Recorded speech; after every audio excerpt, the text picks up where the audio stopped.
Well, hey, welcome back. Today we're in the farmhouse kitchen and we're doing our video series on make it yourself rather than buy it. And today's episode is all about barbecue sauce. So today I'm going to show you how to make a barbecue sauce from scratch using ingredients that you probably already have in your pantry. Now you might say, why make my barbecue sauce from scratch? I kind of ask the same thing, to be honest with you. When you go down the aisles of the grocery store, you can find bottles of barbecue sauce for 99 cents, for as cheap as 99 cents.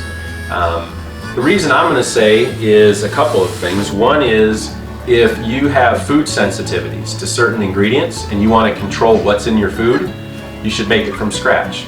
They sneak a lot of ingredients into barbecue sauces, especially the cheaper ones, that might not be healthy for you. So if you're avoiding things like artificial ingredients, monosodium glutamate, MSG, maybe you want to avoid GMOs or you want to avoid high fructose corn syrup, anything like that.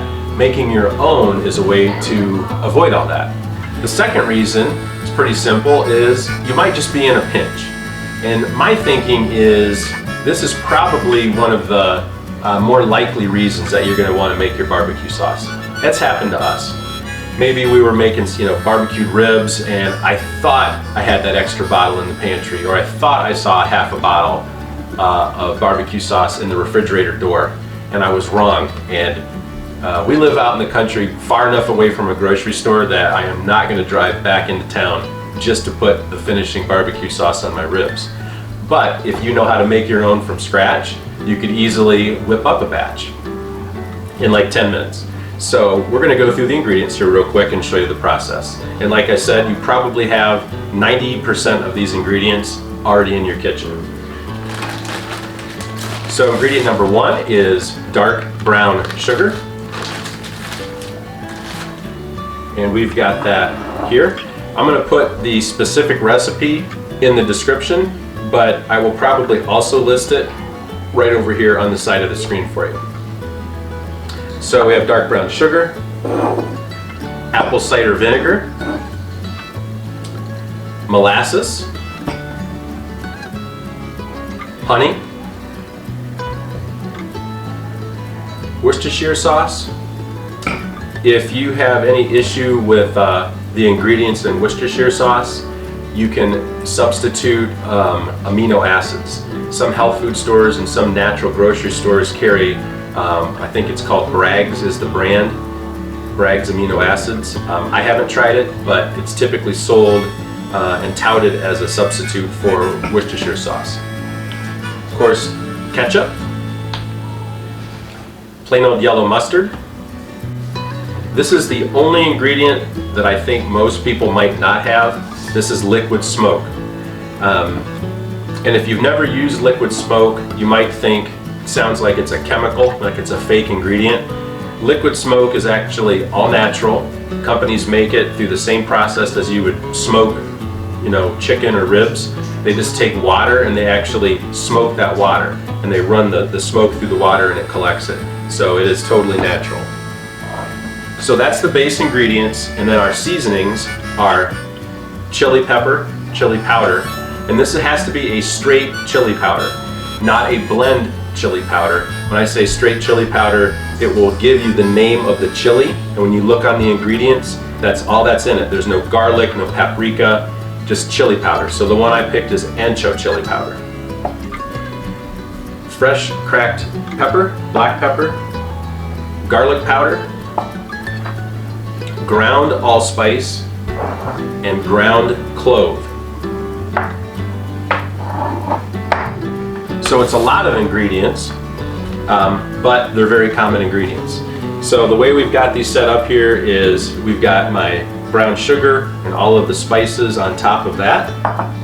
This is the honey and the molasses mixed together, the apple cider vinegar, the Worcestershire and the liquid smoke, and our ketchup and mustard. And so what we're going to do is you just take a saucepan, and we're going to add everything except for the ketchup and the mustard.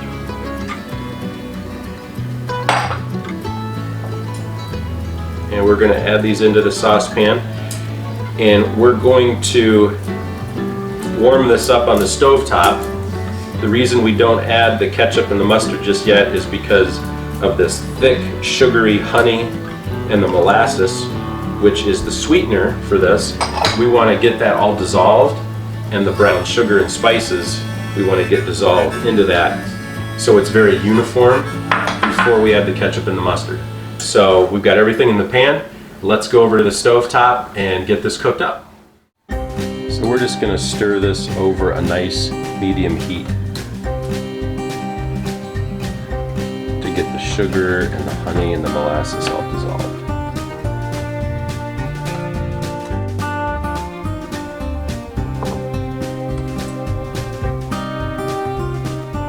And then we're going to go ahead and add our ketchup and mustard.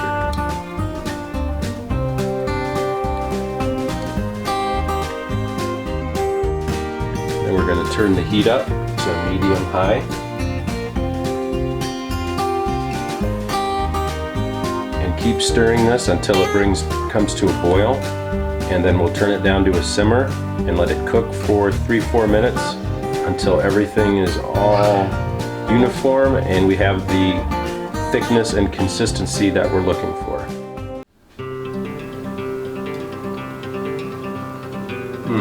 That's really good. This is a Kansas City style barbecue sauce, which is sweet, spicy, and smoky. So if you like your sauce a little bit less spicy, for example, just adjust your chili pepper. Maybe start out with half this amount and then taste it while it's on the stovetop. And if you want to kick it up another notch, you could add that to your own taste. And that's another thing that's really fun about doing this on your own. You can make your sauce really suited to your own personal taste. Now it's finished at this point. You could take this and you can can it, or you could just put this into a covered container, put it in your refrigerator, and it'll keep for several weeks. This sauce, I cooked it down a little bit on the thinner side because when I baste this on my ribs and put them in the oven, it's going to continue to cook and thicken up. So keep that in mind. If you use your barbecue sauce more like a finishing sauce and you just brush it on when you're done, you could cook this a little bit longer and make it thicker. But at this point, it's done. So thanks for watching. Stay tuned for the rest of the month as we continue our series of Make It Rather Than Buy It. See you next time.